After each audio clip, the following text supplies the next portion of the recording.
Iran যুদ্ধ চলতে থাকলে তা বিস্তৃত বৈশ্বিক সংকটের রূপ নিতে পারে বলে সতর্ক করেছেন তুরস্কের গোয়েন্দা প্রধান ইব্রাহিম কালিড।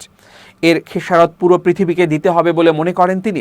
ইস্তাম্বুলে স্ট্র্যাটকম সামিটে অংশ নিয়ে তিনি এই শঙ্কার কথা জানান বলে আনাদোলু এজেন্সির খবরে বলা হয়েছে। তুরস্কের ন্যাশনাল ইন্টেলিজেন্স অর্গানাইজেশনের প্রধান কালিন মনে করেন, কোভিড মহামারীর পর থেকে বিশ্ব নানা ধরনের গুরুত্বপূর্ণ মুহূর্ত, সংকট ও ভাঙনের মধ্য দিয়ে যাচ্ছে। তিনি বলেন, 5 বছরে গড়ানো রাশিয়া ইউক্রেন যুদ্ধ কবে শেষ হবে তা এখনও অস্পষ্ট। 2023 সালের অক্টোবর ইসরায়েল ও হামাসের মধ্যে শুরু হওয়া যুদ্ধ এখনও ভোগাচ্ছে। গাজায় শান্তি প্রতিষ্ঠার প্রচেষ্টা চলছে ঠিকই, কিন্তু সেখানে ইসরায়েলের দখলদারিত্ব ও আইন লঙ্ঘন অব্যাহত রয়েছে। কালিন মনে করেন, বর্তমান ইরান যুদ্ধের প্রেক্ষাপট তৈরি হয় গত বছরের জুনে।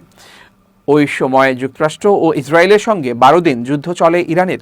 এরপর গত 28 ফেব্রুয়ারি ইরানের নতুন করে হামলা চালায় যুক্তরাষ্ট্র ও ইসরায়েল। তুরস্কের গোয়েন্দা প্রধান বলেন, বর্তমানে 1 মাস ধরে যে যুদ্ধ চলছে, আমরা তার মাঝামাঝি অবস্থানে রয়েছি। তার দাবি, ইরানে হামলা ঠেকাতে এবং যুদ্ধ ছড়িয়ে পড়া রোধে তুরস্ক জোরালো কূটনৈতিক প্রচেষ্টা চালিয়েছে।